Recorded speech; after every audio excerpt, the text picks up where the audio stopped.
1절에서 13절입니다. 일어나셔서 우리 교회에서 하신 것처럼 받으시면 좋겠습니다. 누가복음 4장 1절에서 13절 같이 읽음으로 받겠습니다. 시작. 예수께서 성령의 충만함을 입어 요단강에서 돌아오사 광야에서 40일 동안 성령에 이끌리시며 마귀에게 시험을 받으시더라. 이 모든 날에 아무것도 잡수시지 아니하시니 날수가 다함에 줄이신지라. 마귀가 이르되 내가 만일 하나님의 아들이여든 이 돌들에게 명하여 떡이 되게 하라. 예수께서 대답하시되 기록된 바 사람이 떡으로만 살 것이 아니라 하였느니라. 마귀가 또 예수를 이끌고 올라가서 순식간에 천하만국을 보이며 이르되 이 모든 권위와 그 영광을 내게 주리라. 이것은 내게 넘겨준 것이므로 내가 원하는 자에게 주노라. 그러므로 내가 만일 내게 절하면 다 내 것이 되리라. 예수께서 대답하여 이르시되 기록된 바 주 너희 하나님께 경배하고 다만 그를 섬기라 하였느니라. 또 이끌고 예루살렘으로 가서 성전 꼭대기에 세우고 이르되 내가 만일 하나님의 아들이여든 여기서 뛰어내리라. 기록되었으되 하나님이 너를 위하여 그 사자들을 명하사 너를 지키게 하시리라 하였고 또한 그들이 손으로 너를 받들어 내 발이 돌에 부딪히지 않게 하시리라 하였느니라. 예수께서 대답하여 이르시되 주 너의 하나님을 시험하지 말라 하였느니라. 마귀가 모든 시험을 다한 후에 얼마 동안 떠나니라. 아멘. 아멘.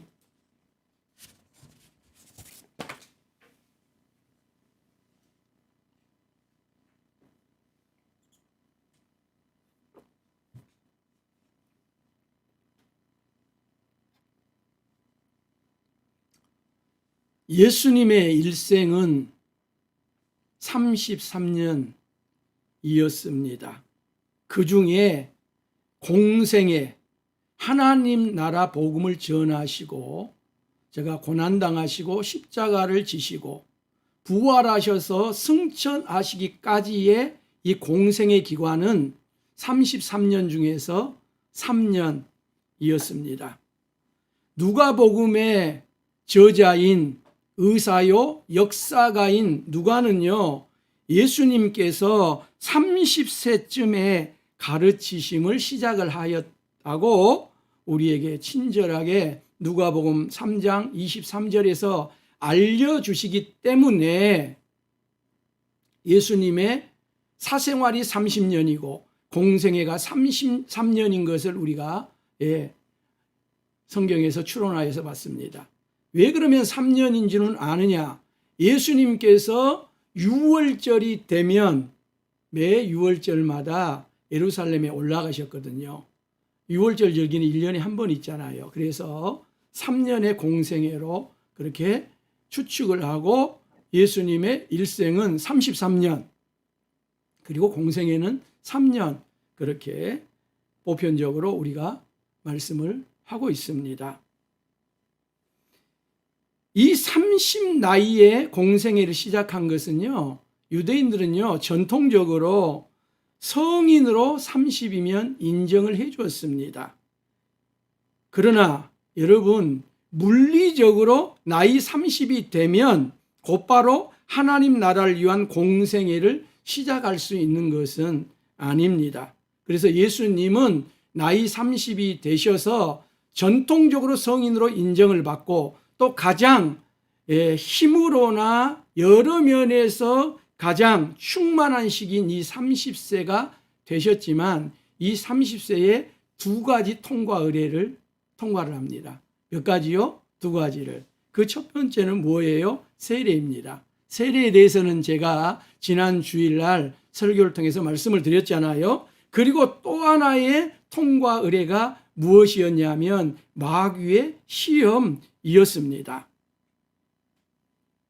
지난주일 말씀드렸던 세례는 예수님께서 자의적으로 받은 것입니다. 예수님이 원하셔서 세례를 받으셨습니다. 그런데 여기 성령의 마귀의 시험은 성령의 의지로 받으셨습니다. 세례는 누구의 의지로요? 예수님 스스로의 의지로, 자의지로 받으셨고 성령에 이끌려서 성령의 의지로 마귀의 시험은 받으셨다 그 말입니다. 성령에 이끌리시며 마귀에게 시험을 받으셨다. 그렇게 기록이 되어 있지 않습니까?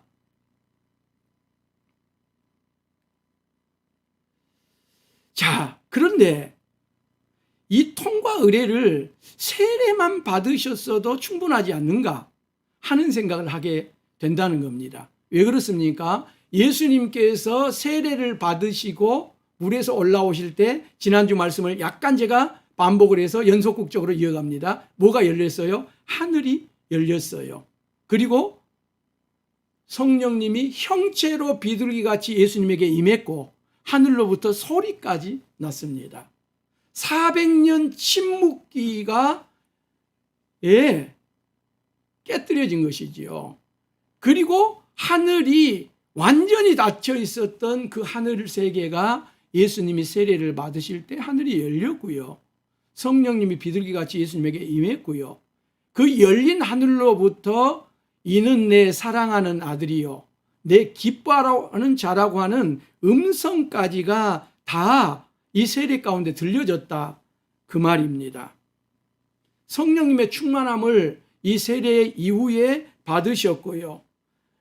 내 사랑하는 아들이라고 하는 이 음성을 통해서 하나님과 예수님 사이의 관계의 확증이 여기에서 내 사랑 안으로 확실하게 되었고요. 이제까지 30년의 공생의 과거가 기뻐하는 자로서 여김을 받을 뿐만 아니라 앞으로 예수님이 어떤 사역을 하시더라도 예수님께서 하나님의 기쁘심이 될 것까지를 인정을 받으셨기 때문에 이걸로 충분하지 않느냐 하는 생각을 저도 일주일 내내 설교를 준비하면서 또 묵상하고 또 공부하고 또 기도하면서 그렇게 질문을 해보았습니다. 그런데도 예수님께서는 요단강에서 성령의 충만함을 입어 돌아오신 이후에 바로 그 성령에 이끌려 광야에서 40일 동안 마귀에게 시험을 받으셨다고 하는 것이 오늘 누가복음 본문의 팩트입니다. 그리고요, 이 40일 동안 어떤 것도 잡수시지 아니하셔서 끝나는 날에는 예수님이 매우 굶주리셨다고 오늘 성경이 말씀을 합니다. 이 모든 날에 아무것도 잡수시지 아니하시니 날수가 다함에 줄이신지라. 마귀는요, 예수님이 육신이 굶주린 틈을 노려서 유혹할 기회를 포착을 한 거예요. 예수님이 영적으로는 충만했지만 육신이 굶주렸다고 하는 사실입니다. 그래서 우리가 살아가는 날 동안 이 육신을 잘 관리하는 게 중요하고요. 육신에 연약함이 없도록 우리가 굉장히 노력을 많이 해야 된다고 하는 것을 이 말씀 가운데서 배우면서요. 이때 마귀는 예수님께 세 가지 시험을 합니다. 첫 번째는요, 개인적인 필요의 유혹입니다. 이건 우리에게도 올 수 있습니다. 개인적인 필요가 있을 때 마귀가 시험을 하고 마귀가 유혹을 합니다. 두 번째로는요, 십자가 없는 권세와 영광을 받으라고 마귀가 예수님을 유혹을 합니다. 그것이 권세라고 하는 것으로 십자가 없는 권세, 십자가 없는 영광으로 그렇게 둔갑을 해서 예수님을 시험을 합니다. 세 번째로는 목적을 위한 수단의 유혹입니다. 목적은 네가 이루어라. 그러나 수단과 방법과 이런 것들은 얼마든지 변칙이 가능하지 않느냐 하는 것이 성전에서 뛰어내리라고 하는 과시라고 하는 그와 같은 것을 통해서 예수님에게 시험으로 옵니다. 개인적인 필요의 유혹을 먼저 말씀드립니다. 마귀가 예수님께 말합니다. 내가 만일 하나님의 아들이여든 이 돌들에게 명하여 떡이 되게 하라. 여러분, 돌들로 떡을 만들면요, 그 누구에게도 피해가 가지 않습니다. 해를 입을 사람이 없습니다. 오히려 사람들에게 유익을 줄 수가 있습니다. 그래서 마귀는요, 이 첫 번째 시험을 하면서 돌로 떡을 만든다는 데 초점을 두지 않고요, 예수님께 네가 만일 하나님의 아들이어드니라고 하는 이 조건에 주목하도록 해요. 마귀는요, 지금 네가 만일 하나님의 아들이라면, 하나님의 그것도 사랑받는 아들이라면 너는 하나님이 금하신 일도 할 수 있잖아. 무엇이라도 할 수 있잖아. 네가 못할 게 뭐가 있어. 그러니 이제는 하나님을 떠나서 독립을 해봐. 하나님을 의지할 필요가 더 이상 없잖아. 이런 솔깃한 유혹이 돌로 떡을 만들려고 하는 시험입니다. 그러나 예수님은요, 12살 때부터 하나님은 내 아버지시요, 자신은 언제라도 아버지 집에 있어야 하고, 더 정확하게 말하면 아버지에게 있어야 하고 반드시 아버지의 일을 하여야 한다고 하는 사실을 인식하고 계셨어요. 그게 누가복음 2장 49절에 나오거든요. 그래서 내가 만일 하나님의 아들이거든 돌로 떡을 만들려고 하는 마귀의 유혹에 넘어가지 않는 거예요. 하나님이 내 아버지라고 하는 인식, 그리고 자신이 하나님 아버지에게 있어야 한다고 하는 인식, 그리고 반드시 그 하나님 아버지의 일을 해야 한다고 하는 인식이 12살 때 이루어졌고, 지금 18년이 지난 지금까지 예수님에게 확실하게 있기 때문에 저는 마귀가 돌로 떡을 만들려고 하는 너의 개인적인 필요를 채우고, 너가 메시아로서 모든 인류가 가지고 있는 개인적인 필요를 채워주라고 하는 이 유혹을 예수님이 물리치고 이긴 것입니다. 넘어가지 않는 것입니다. 그리고 사단의 공격을 신명기 8장으로 물리칩니다. 8장 3절로 물리칩니다. 너를 낮추시며 너를 줄이게 하시며 또 너도 알지 못하며 내 조상들도 알지 못하는 만나를 내게 먹이신 것은 사람이 떡으로만 사는 것이 아니요 여호와의 입에서 나오는 모든 말씀으로 사는 줄을 내가 알게 하려 하심이라. 아멘. 사랑하는 성도 여러분, 하나님께서 우리의 육신의 필요를 채우심은요, 말씀을 잘 들어보시길 바랍니다. 하나님께서 우리의 육신의 필요를 채우심은, 즉 우리의 입고 먹고 거주하는 의식주의 필요를 채우심은 우리가 그것으로 사는 것이 아니라고 하는 사실을 알려주기 위함이라고 하는 것입니다.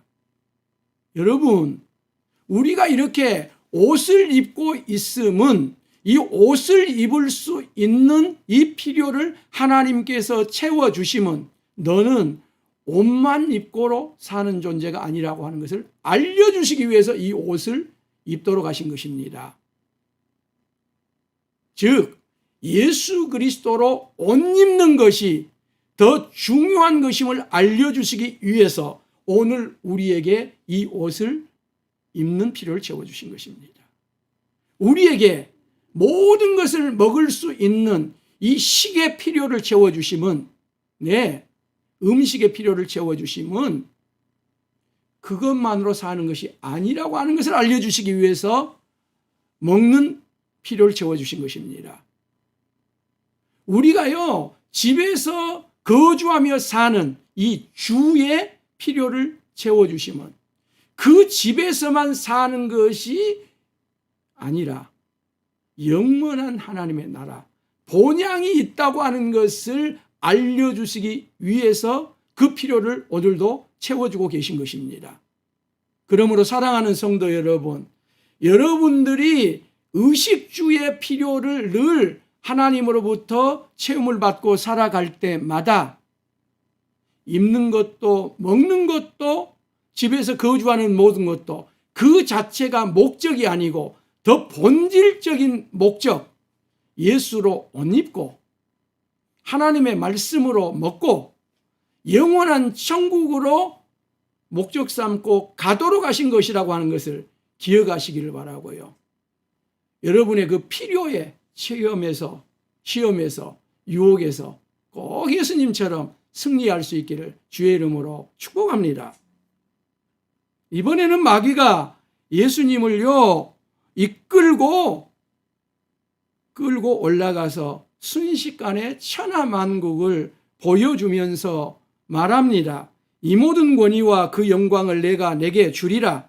이것은 내게 넘겨준 것이므로 내가 원하는 자에게 주노라. 그러므로 내가 만일 내게 절하면 다 내 것이 되리라. 구약을 보면요, 하나님께서 마귀에게 권위와 영광을 넘겨준 게 아닙니다. 예수님께 모든 권세를 주실 것이라고 약속되어 있습니다. 제가 그 두 곳을 듭니다. 시편 2편 7절에서 8절인데요. 제가 읽겠으니 들어보시길 바랍니다. 내가 여호와의 명령을 전하노라. 여호와께서 내게 이르시되 너는 내 아들이라. 오늘 내가 너를 낳았도다. 내게 구하라. 내가 이방 나라를 내 유업으로 주리니 내 소유가 땅 끝까지 이르리로다. 아멘. 다니엘 7장 13절 14절 제가 또 읽습니다. 들으시길 바랍니다. 내가 또 밤 환상 중에 보니 인자 같은 이가 하늘 구름을 타고 와서 옛적부터 항상 계신 이에게 나아가 그 앞으로 인도되매 그에게 권세와 영광과 나라를 주고 모든 백성과 나라들과 다른 언어를 말하는 모든 자들이 그를 섬기게 하였으니 그의 권세는 소멸되지 아니하는 영원한 권세요 그의 나라는 멸망하지 아니할 것이니라. 아멘. 마귀는요 입만 열면 거짓말입니다. 그런데도 이 마귀의 제안이 시험인 것은 그 초점을 하나님에게서 자신에게로 옮기고 있기 때문에 그렇습니다. 무엇을 옮겼어요? 초점을 하나님께서 자기 자신에게로 가져가 버려요. 주목할 수 있는 그 하나님에게서 하나님만을 주목해야 될 그 주목의 대상인 하나님에게서 그 주목을 자신에게로 가져와 버려요.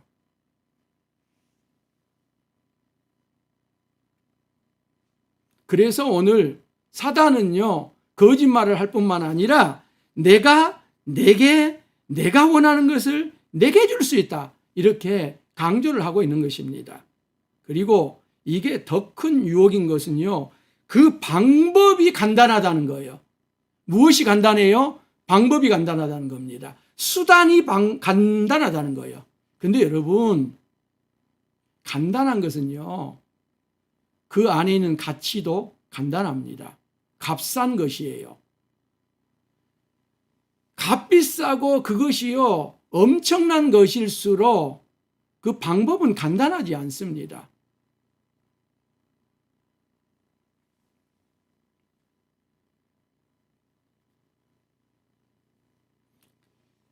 그래서 오늘 사단은요 내게 절만 하면 준다는 거예요. 내게 예배만 하면 준다는 거예요. 내게 경배만 하면 준다는 거예요. 그것도 여러 번이 아닙니다. 몇 번도 아니에요. 단 한 번이에요. 단 한 번도 한순간 절하면 권세와 영광을 너에게 영원히 준다는 거예요. 마귀가요. 여기 내 앞에서 아무도 없다는 거예요. 그러므로 한 번만 단 한순간만 절하는 거예요. 엎드리라는 거예요. 그러면 영원히 그 권세와 영광을 주겠다는 거예요. 이것은요 육신을 가진 예수님께도요 정말 혹하는 유혹이에요. 왜냐하면 인류를 위하여 고난을 받을 필요가 없기 때문에 그렇습니다. 골고다 없는 십자가 없는 영광과 권세이기 때문에 그래요. 지금 마귀가 십자가 없는 골고다 없는 권세를 너에게 주겠다는 것이고 영광을 주겠다고 하는 것이기 때문에 예수님도 그리스도요 메시아로 이 땅에 오셔서 사역을 출발하겠지만 육신을 가졌기에 이게 혹하는 것입니다.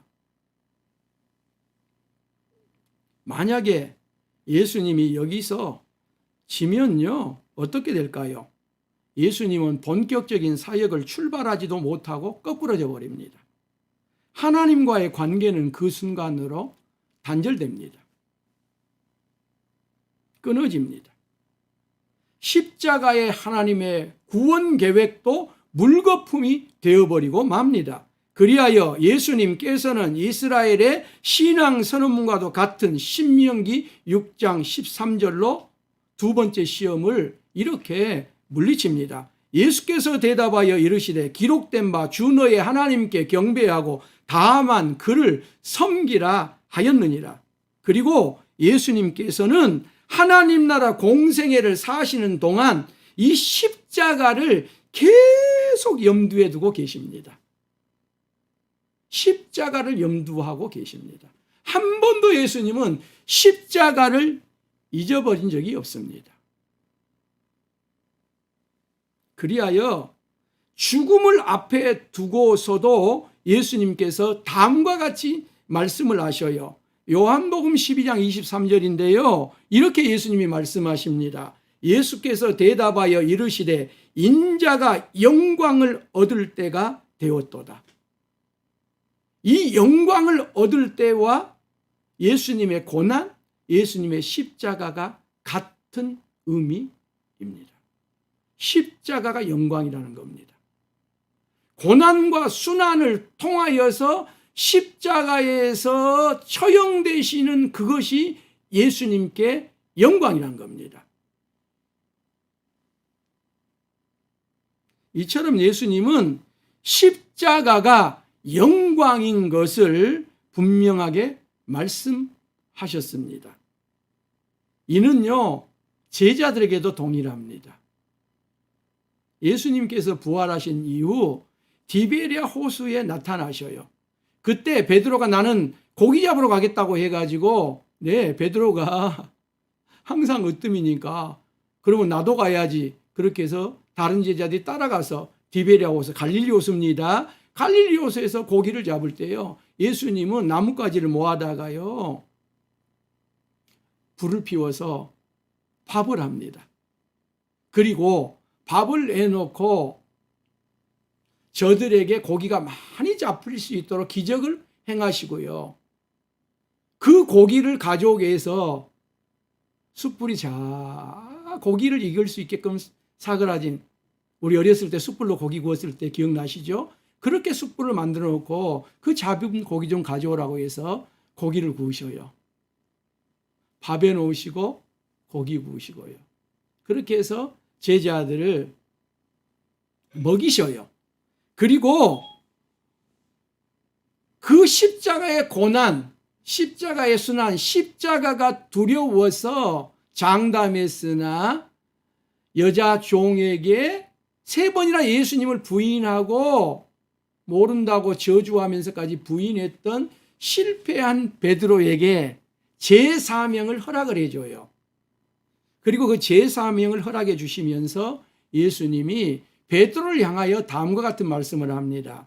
내가 진실로 진실로 내게 이르노니 내가 젊어서는 스스로 띠띠고 원하는 곳으로 다녔거니와 늙어서는 내 팔을 벌리리니 남이 내게 띠띠우고 원하지 않는 곳으로 데려가리라. 요한은요, 이 베드로를 향한 예수님의 말씀에 대하여 이렇게 요한복음 21장 19절에 해석을 달아요. 주석을 달아요.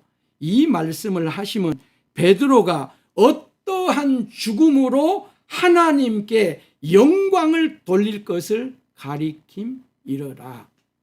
베드로가 어떠한 죽음을 통해서 하나님께 무엇을 영광을 돌릴 것을 가리킴이러라. 베드로의 죽음은 무엇입니까? 순교입니다. 예수님과 동일한 처형입니다. 전설에 의하면 베드로를 십자가에서 처형하려고 할 때 저는 이렇게 부탁을 했답니다.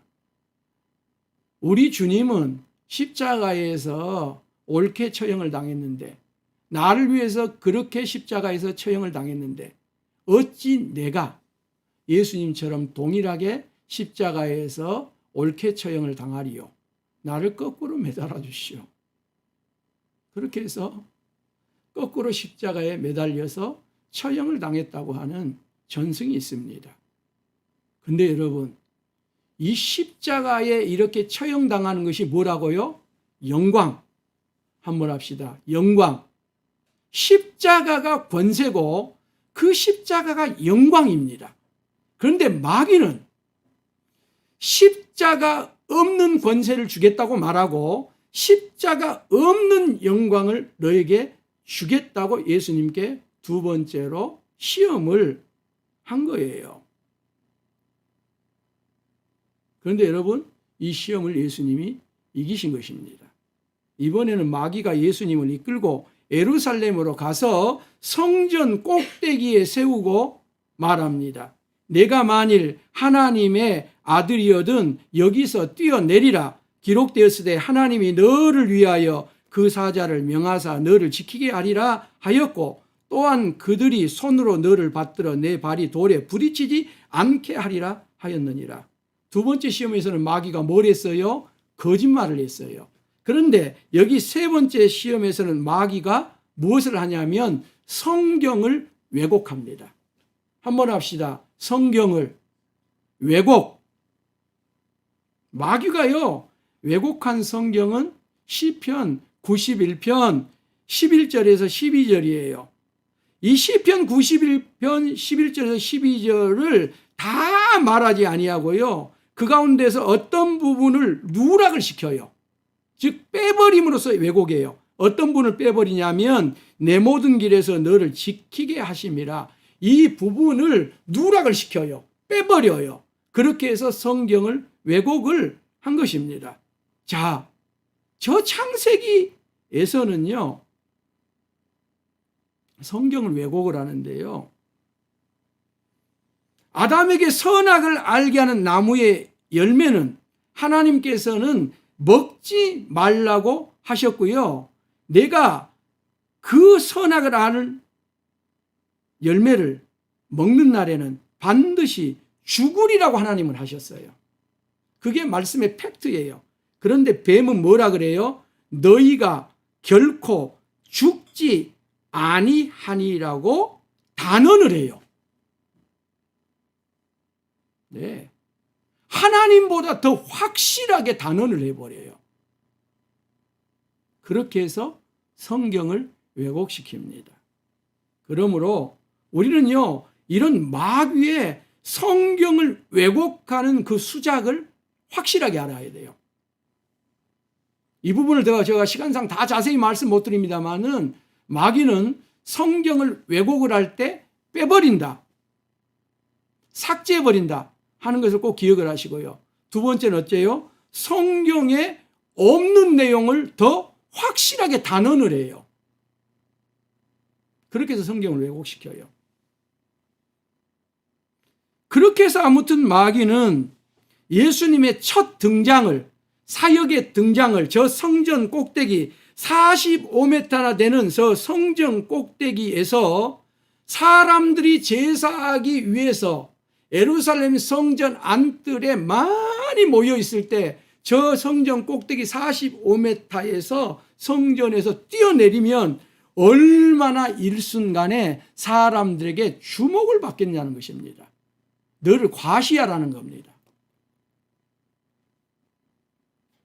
그런데요, 구약의 마지막 책인 말라기에는요, 이런 말씀이 있기도 해요. 갑자기 그의 성전에 임하리라. 누가? 메시아가, 앞으로 오게 될 그리스도가 갑자기 그의 성전에서 임하리라고 예언이 되어 있어요.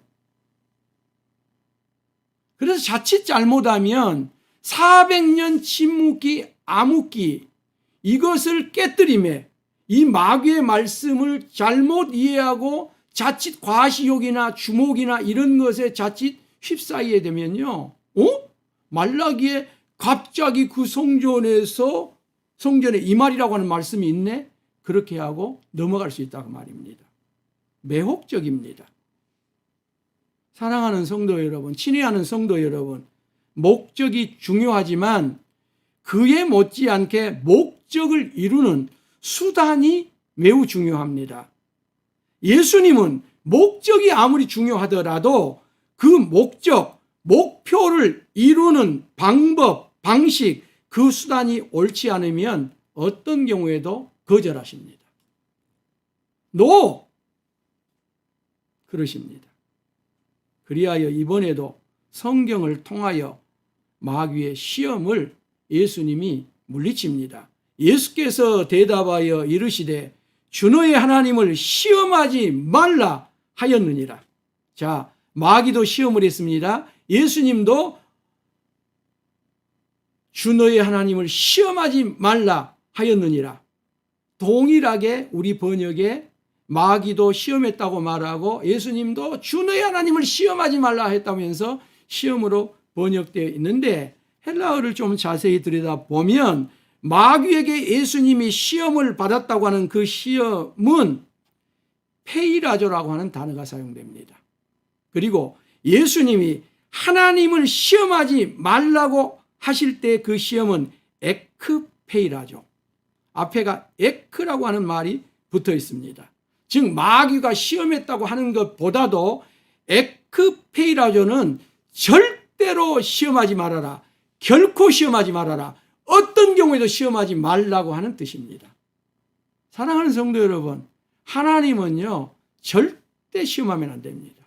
결코 시험하면 안 됩니다. 어떤 경우에도 시험하면 안 된다고 말입니다. 하나님은 우리가 시험할 대상이 아니에요. 우리가 흥정할 대상이 아니에요. 우리가 어떤 투기를 하고요, 투자를 할 대상이 아닙니다. 하나님은 밀고 당길 대상이 아닙니다. 하나님은 철저하게 그래서 시험하지 말라고 예수님께서 페이라조라고 하는 단어를 쓰는 것이 아니라 에크페이라조라고 하는 단어를 씁니다. 성도 여러분, 절대로 하나님 시험하지 마시길 바랍니다. 결코 시험하지 마시길 바랍니다. 어떤 경우에도 하나님하고는 흥정하려고 하지 마시길 바랍니다. 이렇게 예수님께서는요, 의식주의 필요를 가지고 나오는 마귀의 시험을 이겼습니다. 십자가 없는 권세와 영광의 유혹을 물리치셨습니다. 목적을 이루기 위한 수단의 시험도 승리하셨습니다. 그러나 여러분, 마귀의 시험은 이 세 가지뿐만은 아니었습니다. 세 번뿐만이 아니었습니다. 마귀는 40일 동안 예수님께 모든 시험을 다 했어요. 온갖 시험을 다 했어요. 그렇게 총력을 기울여 온갖 종류의 시험을 하였지만 예수님을 이기지 못하자 예수님을 떠났습니다. 아멘입니다. 그런데 완전히 떠나지 않았다는 겁니다. 얼마 동안 떠났다는 것입니다. 어느 때까지 물러갔다는 거예요. 그래서 누가복음을 피상적으로 평면적으로 보면 여기 4장 13절에서 마귀가 떠난 이후에 22장 3절까지는 마귀가 나타나지 않습니다. 마귀가 드러나지 않아요. 자, 누가복음 22장 3절에는 어떤 말씀이 나오냐면 12 중에 하나인 가롯인이라 부르는 유다에게 사탄이 들어가니, 그렇게 나와요. 그러니까 누가복음 22장 3절에 사단이 가롯 유다에게 들어가기까지는 마귀가 드러나지 않아요. 표면적으로 나타나지 않아요. 그런데 여러분, 우리가요 성경을 조금만, 특별히 누가복음을 관심을 가지고 보면 표면적으로 보지 아니하고 본질적으로 보면 예수님의 사역의 현장 곳곳에서, 그리고 그 사이에서 얼마나 많은 마귀의 수하들과 예수님이 맞닥뜨리고요, 인간에게 내재되어 있는 악의 실체들과 얼마나 예수님이 대면하는지를 볼 수가 있다는 겁니다. 여기 13절에서 떠난 이후에 22장 3절에 가룟 유다에게 마귀가 들어가기 그 전까지에도 계속적으로 마귀가 그 수하들을 예수님에게 계속 보냈다는 거예요. 그리고 인간들 안에 내재되어 있는 이 악을 통해서 얼마나 예수님이 시달림을 당하고 공격을 당하고요, 시험과 유혹을 받았다고 하는 것들은 곳곳에서 나타나 있다, 그 말입니다. 그런데도 예수님은 이기셨습니다.